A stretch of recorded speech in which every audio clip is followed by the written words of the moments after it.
So good. I'm just checking about the time zones for everyone. Good morning, everyone, I think. Some more morning than others. It's good to see you again. Again, a much Buddha. And this morning we'll begin with getting a little more context for those, like the magical 3 lines that we'll be looking at over this long weekend. Do not cheat the Buddha. Do not betray your heart. Do not deceive living beings. And one reason that Bodhi Leela and I chose this line is, well, first she just said, well, what would you like to do? And I was, as I said, I was looking around the room, and I do have that little card that has the lines on it. But in thinking more about it, I realized that those 3 lines talk about not only staying with our heart, but we can also see them as a way of connecting to what we talked about in the dedication ceremony yesterday. The first line is, I dedicate this place or this retreat to the 3 jewels, the Buddha, the Dharma, and the Sangha. And in a way, those 3 lines are also little signposts to connecting to the Buddha. Do not cheat the Buddha. The Dharma. Do not betray your heart. So seeing Dharma, truth, as being the center of how we truly are. And do not deceive living beings. Sangha. All living beings can be seen as our community, as our Sangha. So as we walk through or unpack these 3 lines over the weekend, it'll be just a new way for us of connecting to the 3 jewels, if that is something that is relevant to you. And I think all of us are here probably because we have a connection with the West London Buddhist Center. So those, the notion and the aspiration that we can find within the 3 jewels means something to each of us in a different way. So this character, my hero, Zhi, included these 3 lines, as I said, in a meditation manual. And his meditation manual, which actually sounds a bit boring, doesn't it? A meditation manual. Particularly if we think of meditation as it's just something you sit down, you have crossed legs, which of course there's lots of different ways of being in meditation. As we knew that, you shut your eyes. Not everybody shuts the eyes. And sort of the old, some people think of meditation as emptying the mind.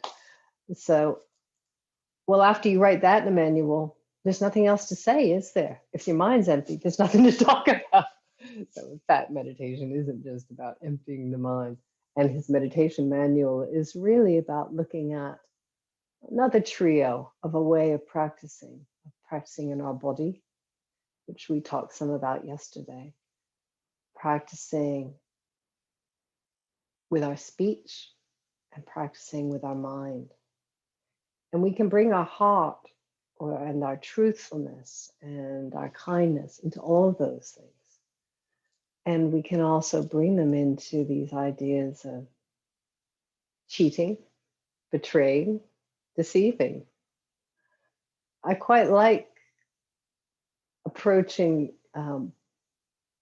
positive qualities by saying, well, this is what I don't want to do, rather than saying, let's just manufacture a lot of love. Let's just be ethical.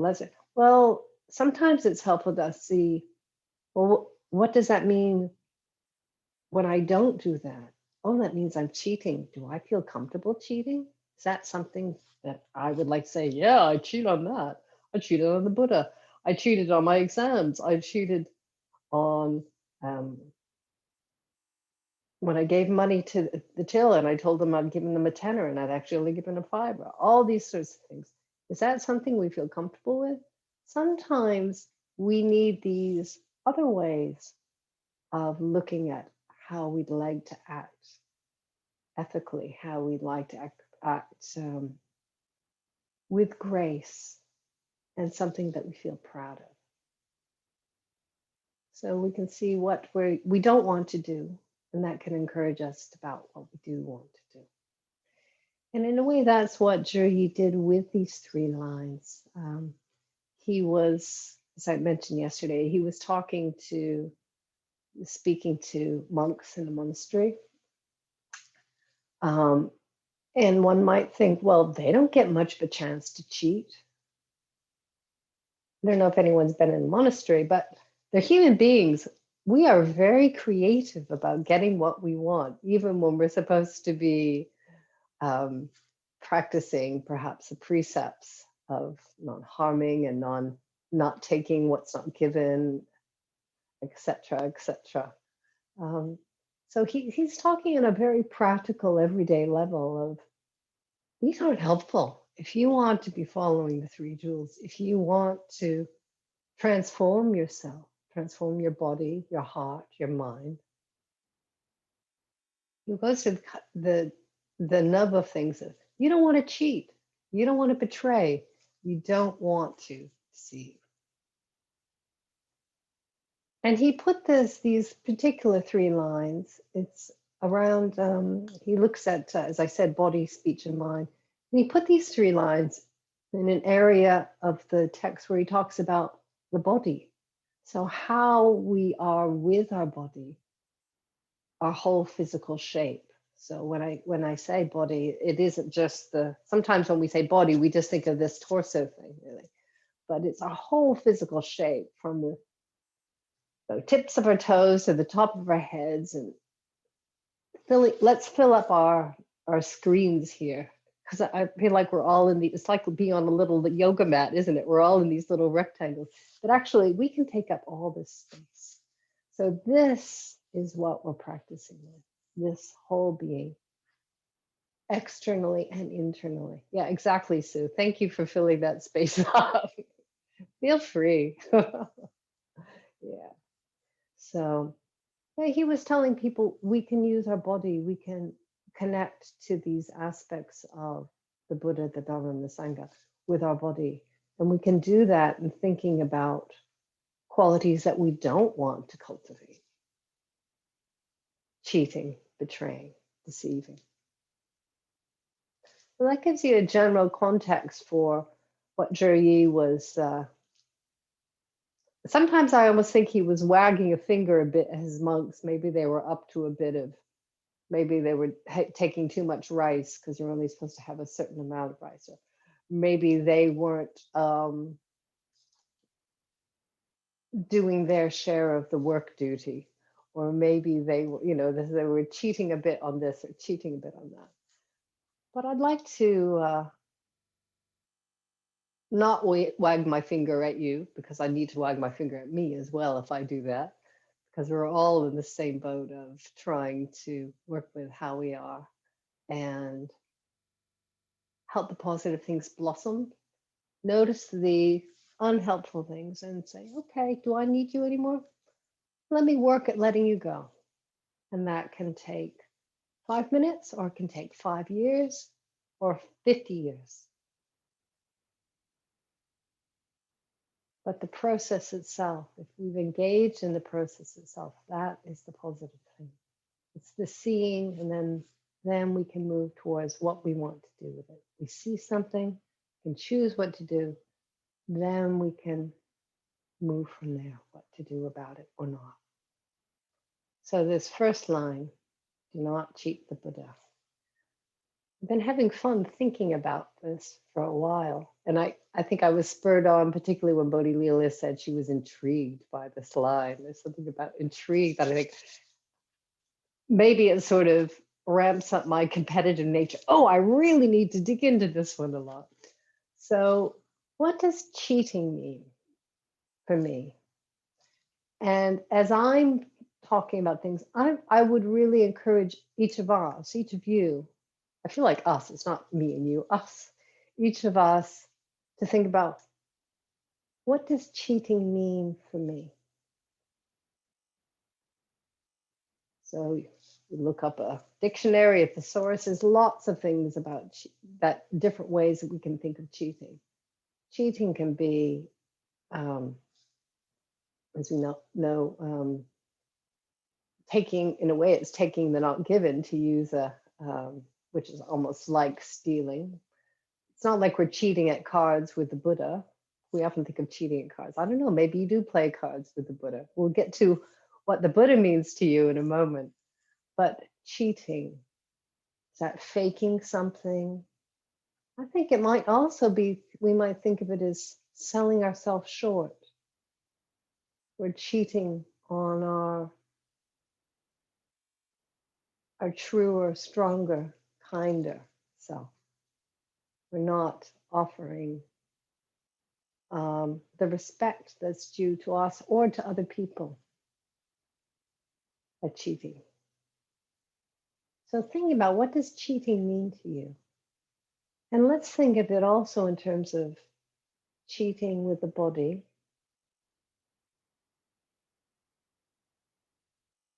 cheating with the mind, cheating in speech. So many different ways we can think of these things.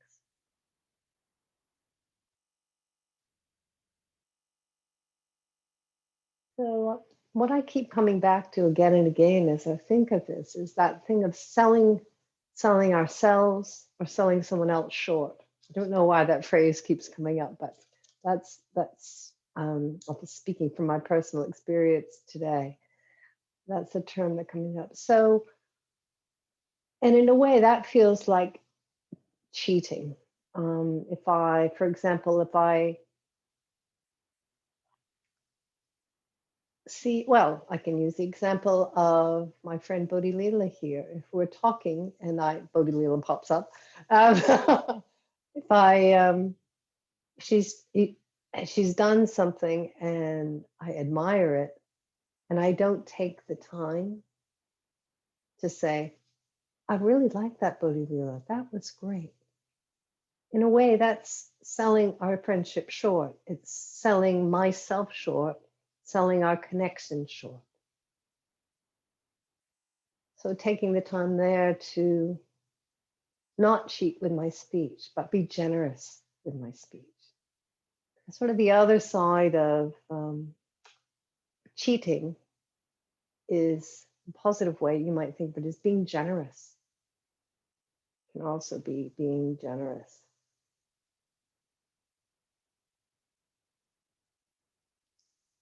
And on cheating, so that's cheating speech, cheating with the body. What might that be for people?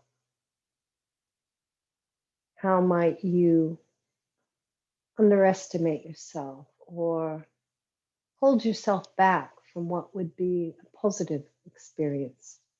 Something that you might feel proud of.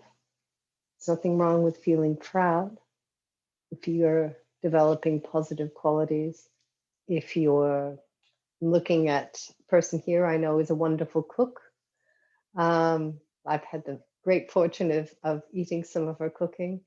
And if she was cooking a meal and really didn't put the effort in that she usually does and serve something up, well, in a way, she's cheating others of the great gift of her wonderful cooking that she could give. And she's also cheating herself of that joy of giving to people something that's helpful, positive for them, nourish them, and that they'll enjoy, and they dig in and they say, oh, this is so wonderful. Can I have some more, please? So many ways we can think of this cheating. And then cheat with the mind. We are so adept at rationalizing, justifying, getting out of, I see a lot of smiles here. Human beings are just amazing, aren't we? But again, we can get out of or rationalize our way out of acknowledging something, maybe something we've done that isn't so ethical or isn't so kind, whether it's to ourselves or to someone else. We turn away, almost like we mentally turn away from that thing that we've thought or we might do that we don't really want to face, don't want to acknowledge. And it could be ourselves, or it could be someone around us. It could be someone we really love, somebody we really admire, and they've said something or done something or written something that we just don't feel comfortable with. So we block it out, we rationalize it, we just literally turn away from it, or we just don't even bring it up in conversation. And there, we're in a way, we're cheating with our mind. We're cheating our ability to be open to all that is around us, the beautiful as well as the not so beautiful, the unhelpful and kind, the challenging.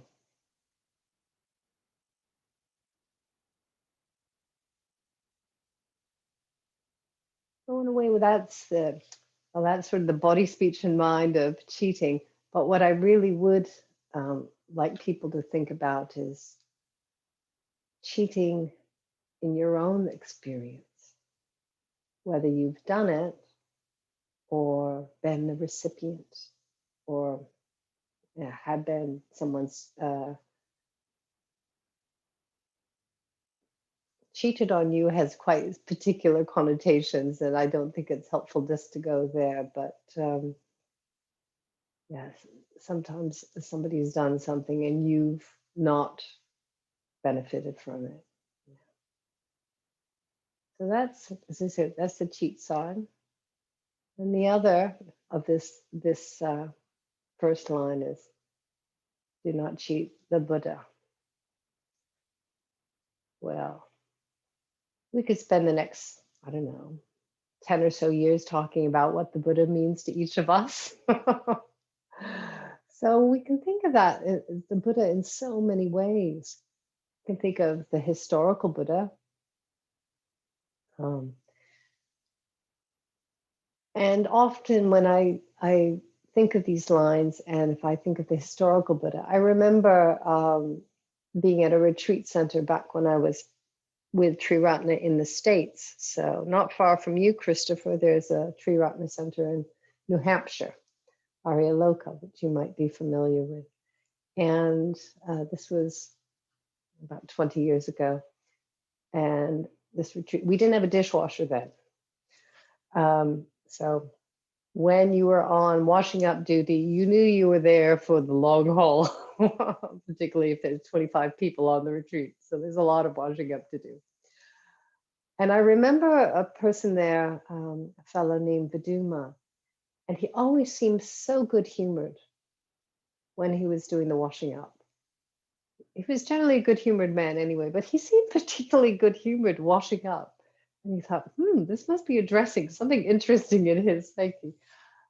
And one day I said something to Viduma about, you always seem to enjoy the washing up, Viduma. What is it? He said, when I'm washing up, I imagine the Buddha's there, and he's watching me. And because I respect the Buddha, I make sure I do a good job. So I just thought that was such a fantastic way of bringing the Buddha into his life. And obviously, he's not going to cheat the Buddha. He's not going to do a poor job on the glasses, because that might be the next glass of water that the Buddha has.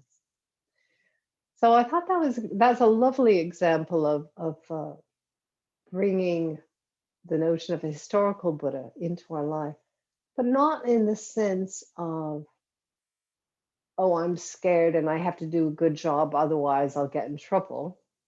But it brings in the quality that, or the quality that you find talked about in Buddhism. It's called respect for the wise, or apatrapya. So the Buddha can represent to you not only historical Buddha, but also beings or qualities in your life that you respect or you aspire to or inspire you as well. And so when we have these qualities in our life or these beings in our life, a friend, partner, a parent, a teacher, whoever it might be, it's that important balance of respect, but also respect for them and respect for self. So we don't want to cheat the nature of that respect. We don't want to undermine it. So that can be one way of thinking about the Buddha, as I say, the historical Buddha, but also the qualities. And many of us, in terms of the qualities that we might see in the Buddha, they're also, if we respect them, they're qualities that we can develop in ourselves. So once again, if we're thinking of the Buddha that way, whether it's qualities of equanimity, of fearlessness, of wisdom, of kindness, of clarity, quality of just slowing down and being a good listener. That's a fantastic quality.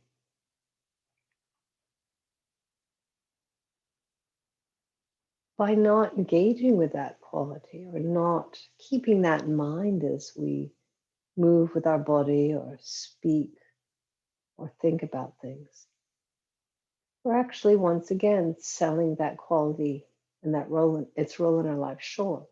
We're cheating on it. We're not bringing ourselves wholeheartedly to those qualities to help us transform into even more wonderful, kinder beings than you already are.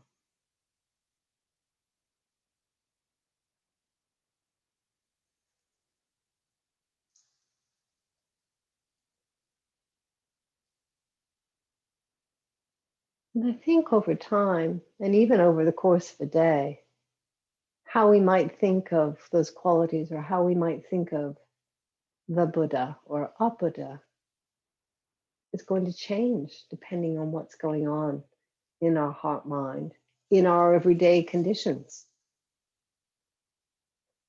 So I think it's good to try and be open to, well, in this moment, or as I'm having a conversation with a friend, for example, well, what's important to me right now? Is it important to me to make sure that I make my point and they hear what I say and I don't care what they say and I'm going to talk over them? Is that what's important to me? Or is it important to me to nourish that quality of connection with a friend? And that might be just sitting and listening. Or it might be really engaging quite strongly with them, but not selling yourself short in terms of that quality that you value in that particular moment, in that particular exchange. Not cheating on that quality that you might see in the Buddha, or you might see in each of our own self of a sense of a Buddha nature, having that truer, kinder, more ethical heart.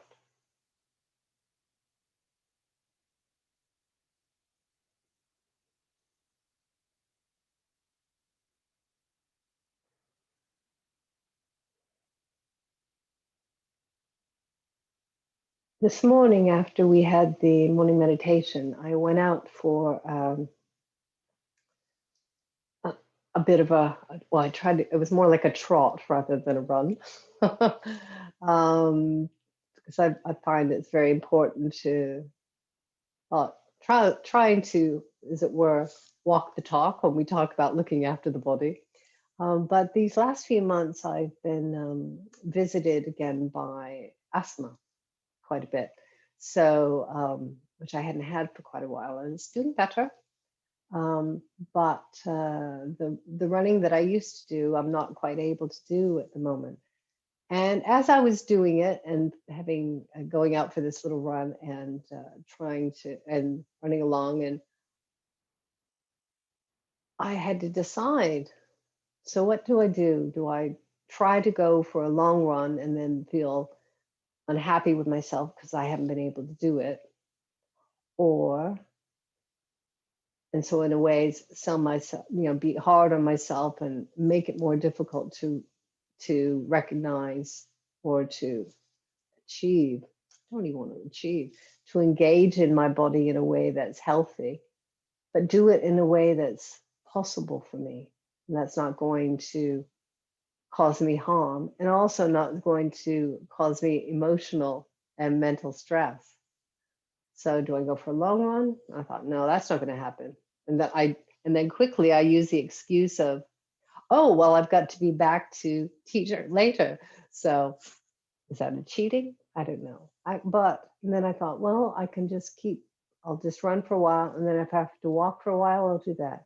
And then I'll run for a while. And then I'll walk that.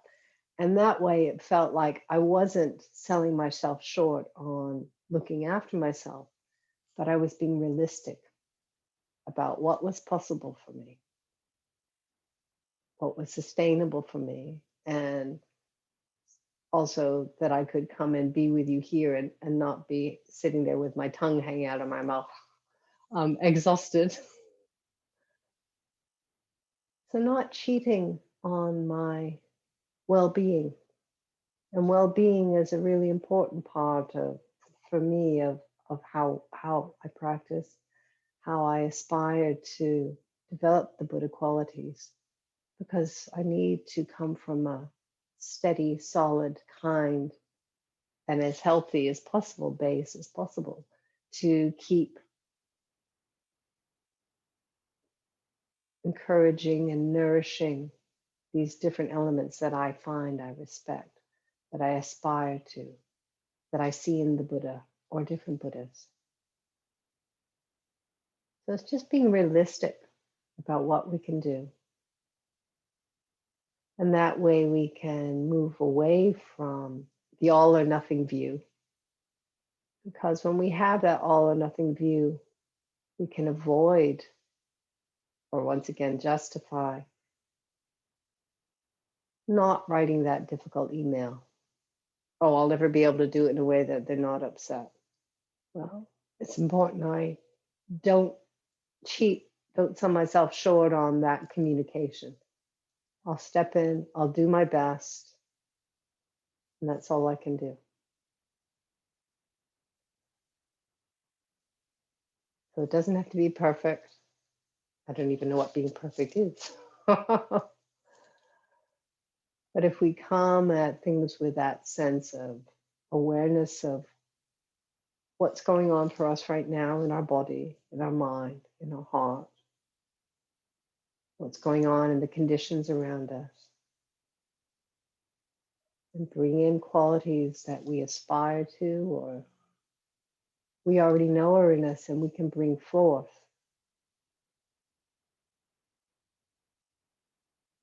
And we're not going to be cheating on those qualities, but we can just do what we can at the moment. Sometimes it'll be more, sometimes it'll be less. That doesn't really matter. What matters is this time, right now. Bringing ourselves fully to whatever it is we're doing with our body, doing with our thoughts, doing with our speech. And remembering speech can be as much what we don't say as what we do say. Bringing that in is not cheating those qualities that we might see as the Buddha, which can be our path to transforming ourselves to something greater, something kinder, someone more open.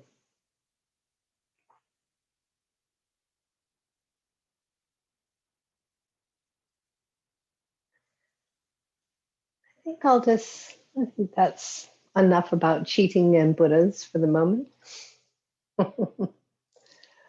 But what I thought we'd do now is we will have a break in a few minutes. But what I thought would be good to do is we'll just do a little, I think Buddha they call it mindful movement, just to, in a way, get us out of our heads. I've been talking a lot about the body, so into our body, and doing our best to just be aware of what our circumstances are at the moment. Don't sell ourselves short. Don't cheat our potentials. Don't cheat the qualities that we might want to do. So if you can't lift both arms up, that's fine. Just lift one arm up, or maybe just put one arm on the shoulder. Do what we can. Don't cut yourself off from your truer, deeper self of what you can do. We can all do little bits. So don't worry. We consciously didn't use the word yoga because suddenly some people go, oh, Virginia's smiling. Oh. Don't worry, no headstands, no single arm stands here. I can't do that anyway, so we won't be doing that. But if you'd like to, I'm just going to move the camera back a bit so that you can see what I'm doing. And these are just little gentle movements to help open things up, move things around. And as we're doing it, as I say, just see what's possible for you and what might feel like cheating on yourself and what might feel like being generous to yourself.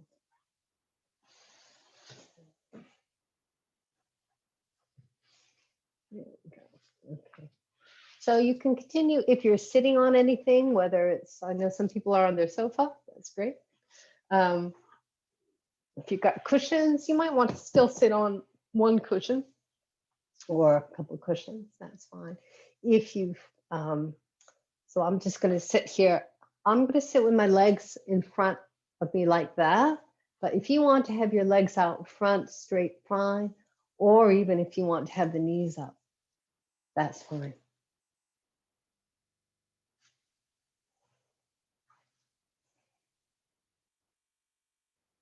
If you've got a blanket or a shawl around you, if you have your legs crossed, you might want to just roll it up and place it under there. That makes things nice and soft, particularly if you have bony ankles like me. It makes it a little more comfortable. Just sitting in a way that feels comfortable for you. And we'll just start moving a little in the upper body to start with. So if you want to bring the arms out in front, palms facing each other with the thumbs up. And now turning the thumbs down and out so the palms are facing outside of each other. As you breathe in, you lift that right hand up over, place it over the left hand, interlace the fingers. Soften the shoulders. That means let them go.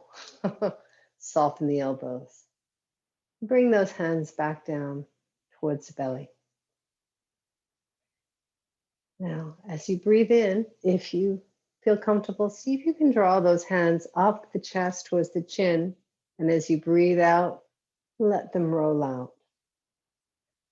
You might only get just a little ways, that's fine. And then breathe in, bring them back to the chest, breathe out, down.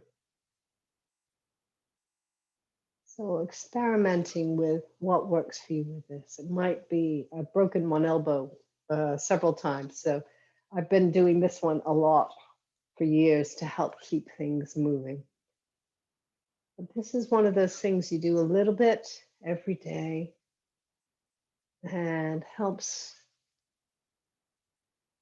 keep things more flexible, and a little bit every day, a bit like meditation, a little bit every day has a cumulative effect.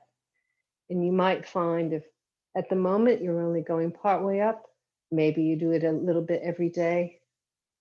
You can bring it up to the chin. Maybe at some point you can open it out. But just doing what you can. And because you can't do the whole motion, don't stop and say, oh, I can't do that. You're selling yourself short.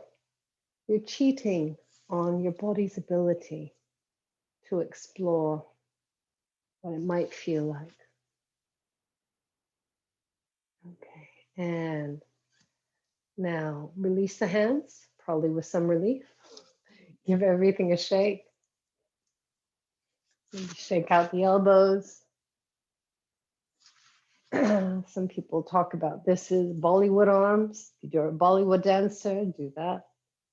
Oh, there's some great dancers here. Wow, look at that. Fantastic. And then keeping the arms out, see if you can let the shoulders drop and elbows soft and the wrist up.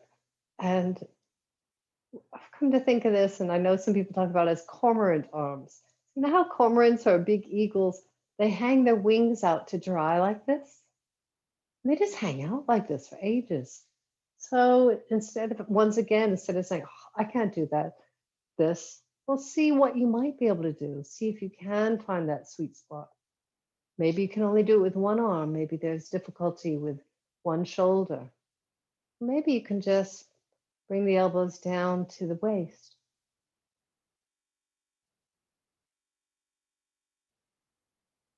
And give yourself permission just to explore your own cormorant arms. Okay. And now arms out in front again. Thumbs up, palms facing one another. Turning the thumbs down, palms out.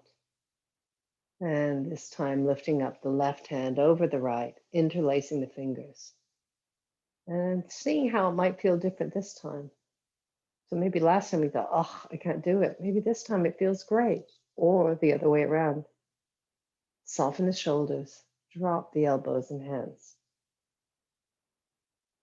And when you breathe in, see if you can roll the hands up towards the chin. As you breathe out, open out the arms. Maybe this side is much easier or much more difficult. Breathe in, up to the chin. Breathe out, releasing. A few more times with your own breath.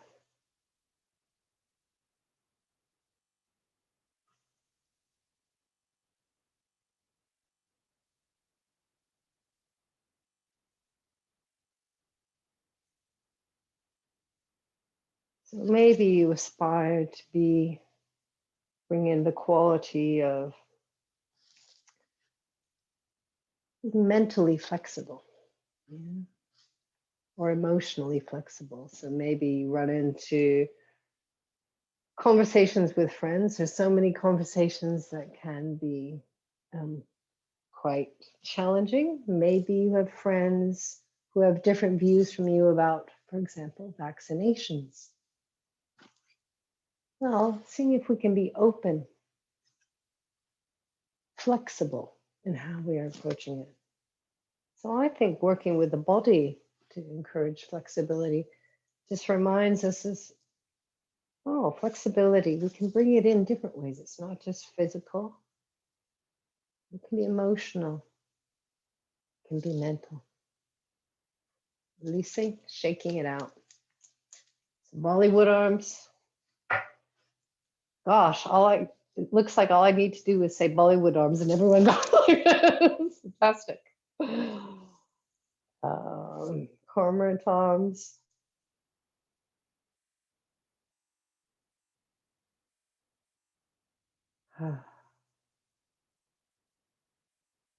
And actually, there was one Paula here who I live near, and she was saying she's right near a park. I've seen cormorants in Lord Shipwreck doing this.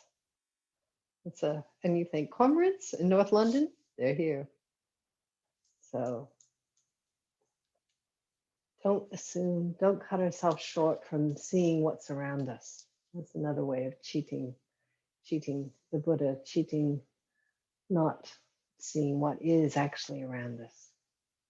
Okay, now let's, if you have the legs down in front of you, let's bring them up, knees in front. And we're just going to do a little more shaking around basically. So if you want to place your, let's do the right leg first. Place your hands, interlace your fingers underneath the thigh. And if you can, lift up that leg just a little bit. Doesn't have to be really high, just a little bit. And shake the foot. Just shake the foot a little bit. That might be a relief after sitting in meditation. Who knows? Just giving it a shake.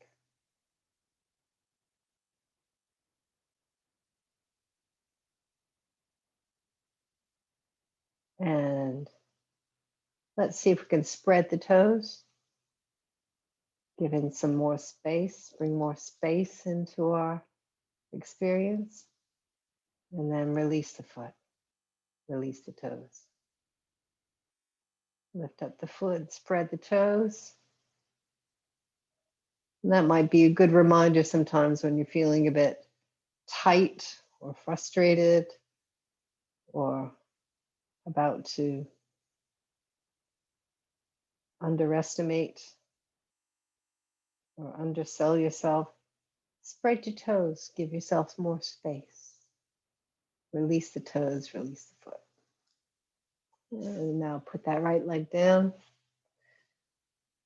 Interlace the hands underneath the left thigh if you can. Just draw up that leg a little bit. Give everything a shake once again.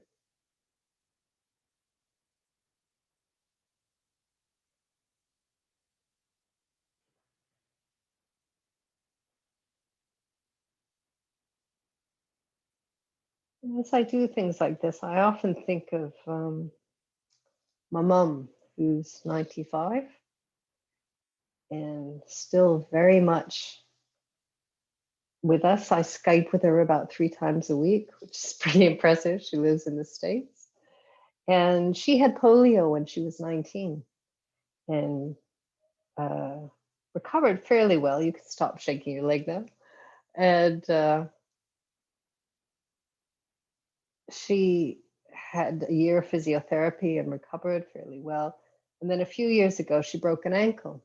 And so she had to do physiotherapy again. And it was very interesting. She was quick to say, oh, I can't do that. And yet if we just said, well, just try and, if you can't pick your leg up like that, which she can't because she doesn't have the strength, but if her foot's on the ground, she can lift the toes up, spread the toes, so she could actually bring space into her experience that way. So she might not be able to do the whole thing, but she can do a little piece of it. She can do what she is capable of, what conditions allow for her. So you just experiment with what might be possible for you. Some people might like throwing the leg all the way up and shaking it, or some might just have the heel on the floor.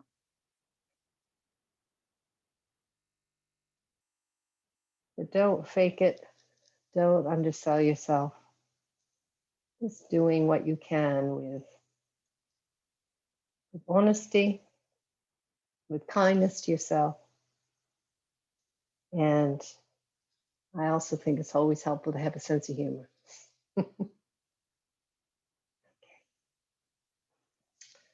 So that's arms and legs. Just going to do one more thing before we have a bit of a tea break, and then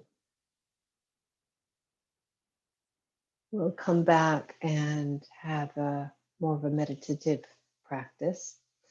So if you are able to now, to see how you are, if you can come onto your hands and knees, that's fine. If not, if you're sitting up, that's okay too. I'll give you an option for that. But if you're on your hands and knees, see if you can have your knees bowed underneath your hips, your hands underneath your shoulders. And what we're just going to be doing is breathing and moving our spine. So You can do this sitting up or on hands and knees. And we'll also do this with some sound effects, because these are two shapes that have animal names in yoga. So some people might have heard of a cat pose or cow pose. So you're all muted, so you can do whatever you want. I get the great embarrassment of being able to make the noises and you hear me, so you can do what you want. But when we're doing the cat shape, I want us all to say what we think a cat would say.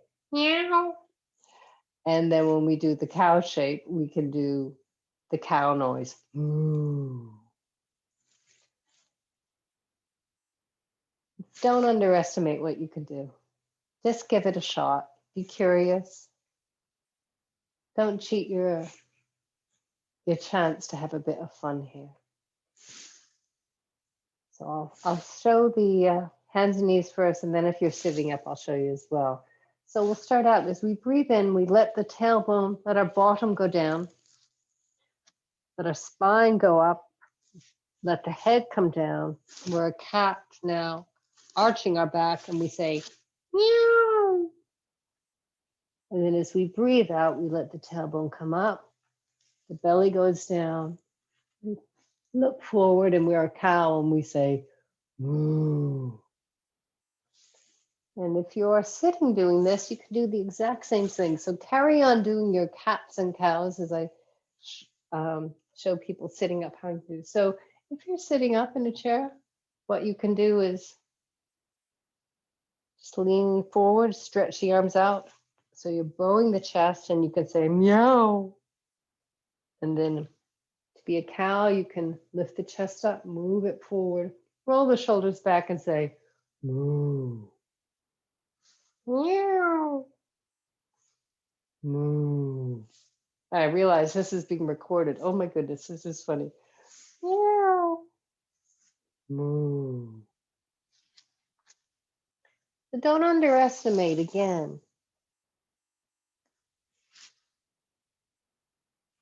what movement you might be able to do.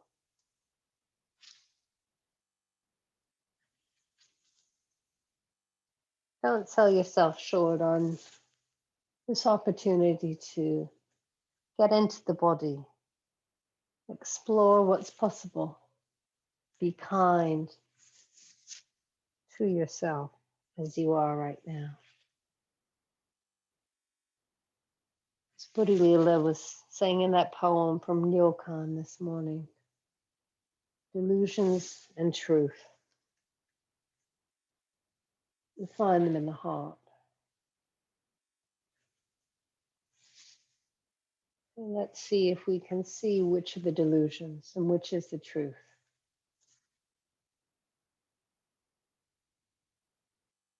And then coming to stillness, enough cats, enough cows.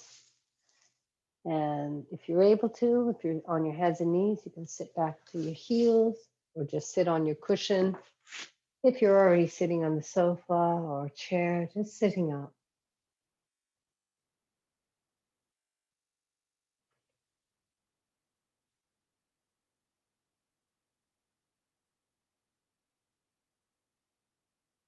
And let's just take a moment to settle back into a sense of relative stillness.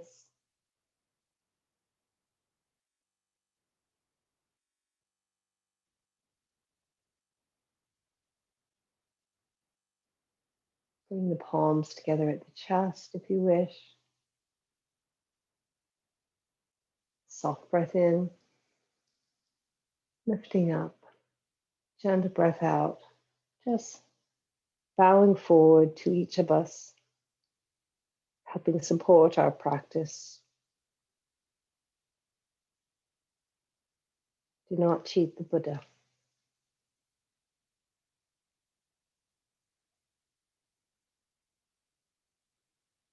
Okay, everyone. So we'll now have about a 10-minute tea break.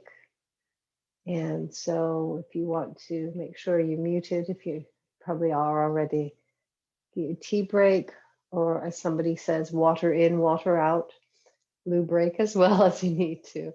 And I'll see you back here in 10 minutes. Feel free to come back and have a silent tea break with other people if you wish, but we'll be back in about 10 minutes. Thank you.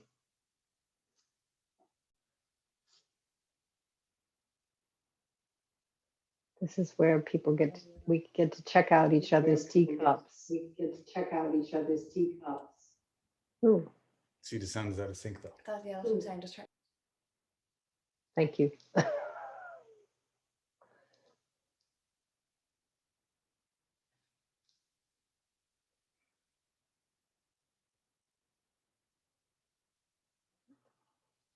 Very nice, Petty. That's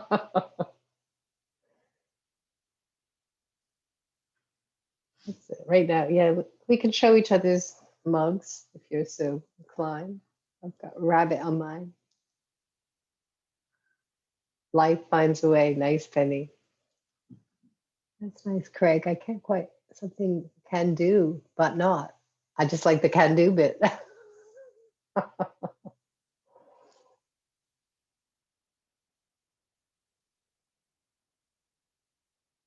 It's it's interesting, these mugs we use. They almost like little symbols or little messages we send to ourselves. Why do we choose this mug? What is it we're reminding ourselves of?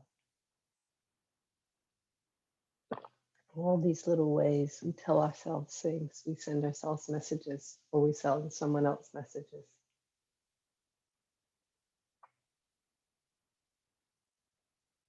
Ah, thank you, Craig. You can do everything, but you can't do. Very nice. How appropriate for what we were just talking about. Thank you. Great. Good. So we've just got a few more people coming back from your watery break, water in, water out. The books. So what we'll be doing now is moving into a period of meditation practice. But I'd like us to, again, touch back in with those ideas that you might have, or experiences you might have touched in on when I was talking about to not cheat the Buddha. So what is cheating mean for you? Or what's the opposite? Maybe generosity. And the Buddha. What is the Buddha for you right now? What is it? A historical Buddha, a quality, a series of qualities. You might be someone who is more attuned to sound. So maybe a particular tune or particular, well, we heard birdsong this morning at Bodhi Lila's.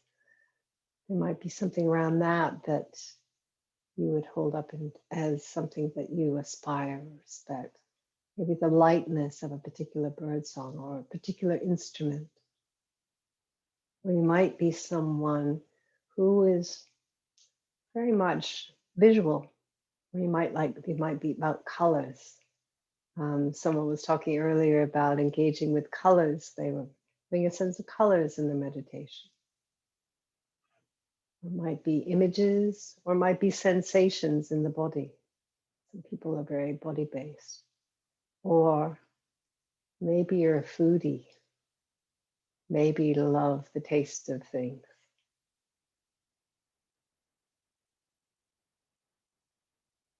How do you connect to what's positive, what's true in your life? We all have our default senses that we'll use. And if one of our senses is compromised, maybe hearing or sight, sometimes my taste is quite compromised. Our other senses might compensate. So instead of saying, oh, I can't taste that, I might say, ooh, I can really smell that. So again, not selling ourselves short on our ability to be with reality. we be with our experience as it is. As we move into our meditation, and I will suggest and ring bells for a 5-stage practice. So you might choose to do the Metta Bhavana, for example. You might want to bring in that particular quality that is the Buddha to you today. And if you notice yourself turning away from that quality or saying, oh, I can't do that, or I don't feel that, try not to sell yourself short. You can pause, feel back into the body. Where might I feel a sense of flexibility or warmth or connection, whatever that quality might be. Just working from what we have right now, right here. Allow that quality to stay as it is, or maybe even grow. Don't sell yourself short. Be curious. Be patient. And explore. Do not cheat the Buddha. So settling into whatever meditation shape you might like to take. You might be lying down, and if you're doing that, there's something soft under the head. You may want to have your knees up, feet down. If you're doing that, you might want to move the feet a little wider than the hips to allow the knees to drop in on each other so you're not having to grip. Because when we're gripping with body, we grip with mind, we grip with heart, and we're not giving ourselves the best chance to engage with an opening that might come with a meditation. If you're sitting up, probably have your regular meditation shape that you use. And I'll just drop in a few suggestions or reminders.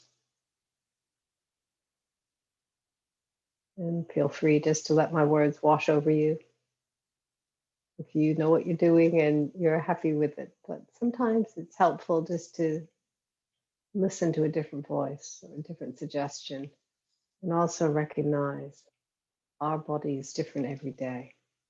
So maybe today your familiar shape or my familiar shape might not be giving ourselves the best opportunity, the best conditions for practicing. Don't cheat your meditation. Don't cheat your opportunity to grow, as I say. So if you are sitting, making sure the hips are a little bit higher than the knees, whether you're sitting in a chair or sitting on a cushion or a stool. Making sure there's nice soft support underneath knees if they're not resting on something.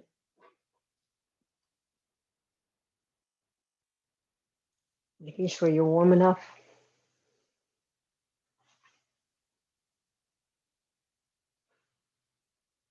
And making sure the upper body, the arms and the hands can be released. And this all depends on how our physical body is built, what our geometry is, our body geometry, as it were. What's going to be most appropriate for how you are right now. So some people find hands, as Bodhi Lee was talking about, maybe palms down on the thighs works for you, maybe palms up. You might want to have a sense of the upper arm being in line with the torso. That helps open up the chest, allowing our chest to breathe more easily, heart to beat a little more freely. You may wish to rest the arms, the hands in your lap. You might need some support under the hands so the shoulders can really let go. If you're kneeling astride something, or however you're sitting, you might like to put something around your waist, maybe a blanket or a shawl or a belt. Just tie it around your waist. Tuck your hands in. Release.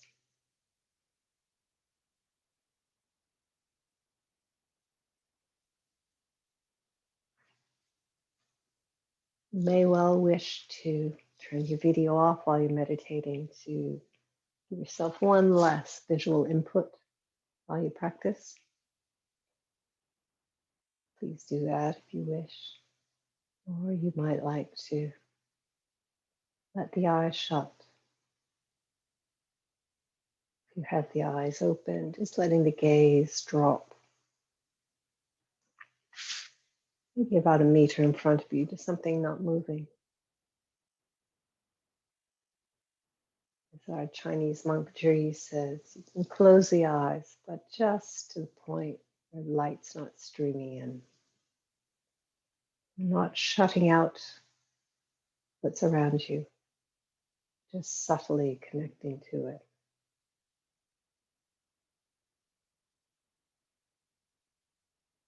Getting a sense of the nose in line with the navel, the ears in line with the shoulders. We get into so many habits of leaning the face forward, looking into screens, or leaning back, being skeptical, or maybe if your eyesight's not so good, needing to lean back and squint a bit. Seeing if we can engage with this sense of a centered, released, but awake physical shape.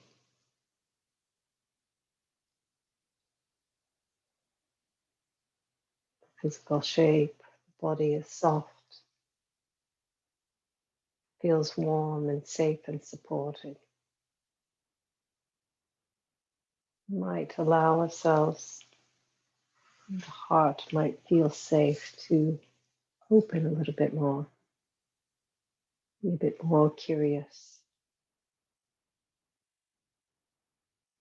a bit more vulnerable, and a bit stronger.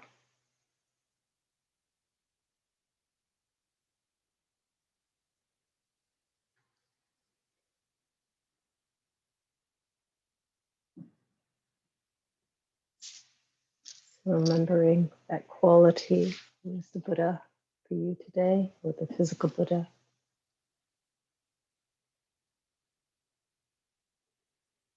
Using that as your basis for practicing.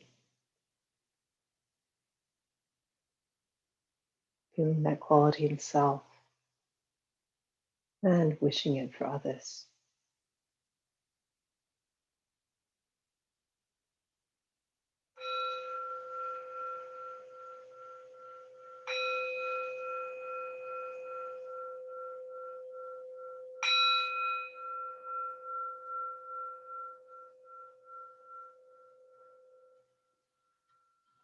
Period of the Metabodhana.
Reconnecting with the body, the heart mind is elsewhere.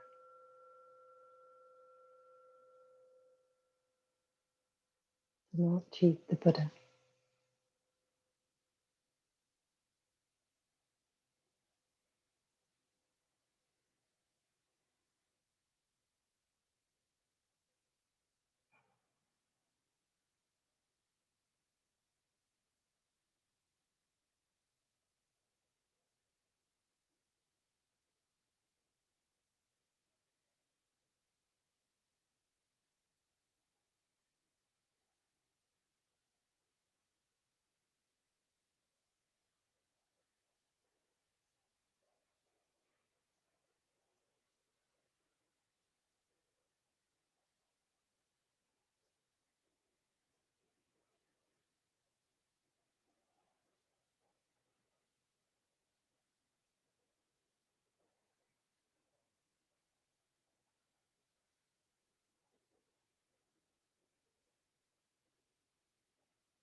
turning towards rather than turning away.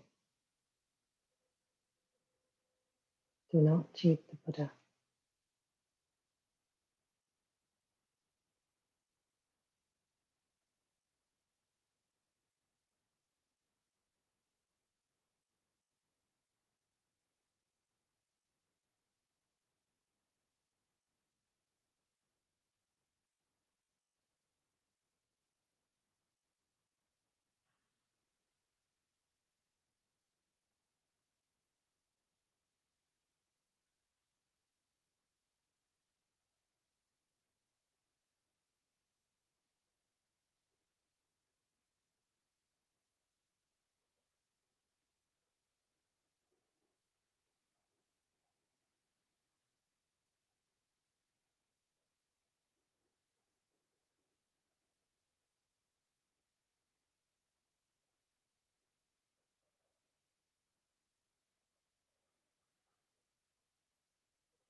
opening out,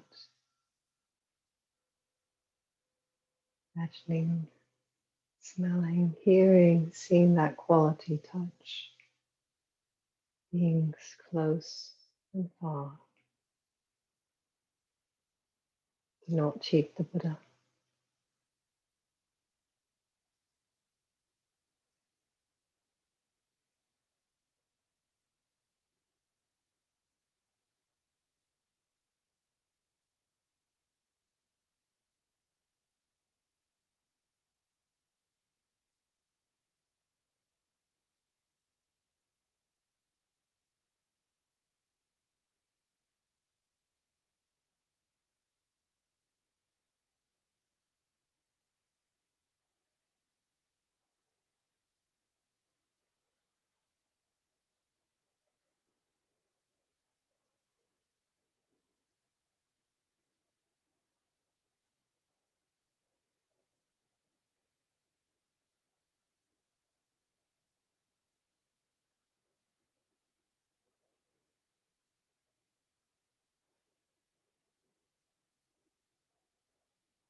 Coming back to yourself, sitting here in your space, or lying here in your space.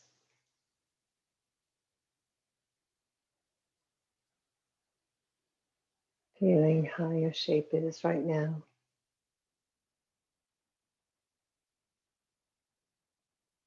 How are the thoughts? How is your heart?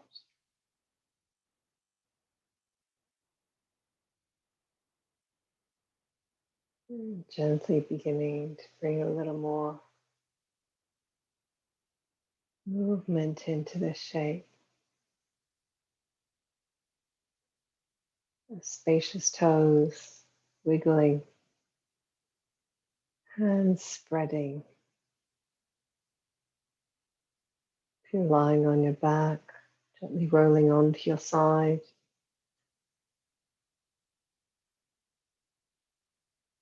In your time, bring yourself up to sitting. Stretch arms if you wish. Open armpits.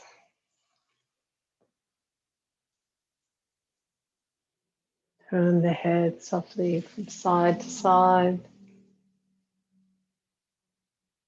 Reach into chest for our support to the earth. Open the face, lift the heart to the sky. Bring the face back to center. The eyes have been shut. Letting them softly open. And sitting here right now.